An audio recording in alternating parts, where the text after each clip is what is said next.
आलेल्या ह्या भावी अधिकाऱ्यांना मी एवढं सांगेल की जर का करायचंय तर एक स्वतःशी म्हणजे उगाच कोणाला सांगितले किंवा काहीच असं मनात बाळगू नका. करायचं तर इतकं 2-3 वर्ष इतके द्या की आता ह्या याच्यातच झालं पाहिजे.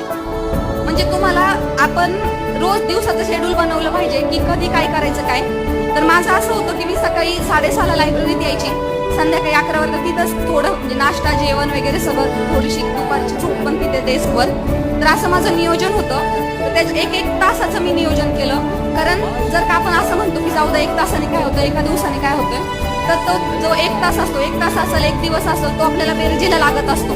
म्हणजे आपण यशस्वी होऊ का अपयशी होऊ ह्या 1 तासांच्या बेरजेने ठरत असतं. त्याच्यामुळे दिवसाचं नियोजन असो, तासाचं नियोजन असू दे किंवा मिनिटाचं नियोजन असू दे, एकदम व्यवस्थितरित्या करा. आणि जे टार्गेट ठरवले त्या दिशेने इतके बेभान होऊन अभ्यास करा की यश नक्कीच आपल्याला भेटतं.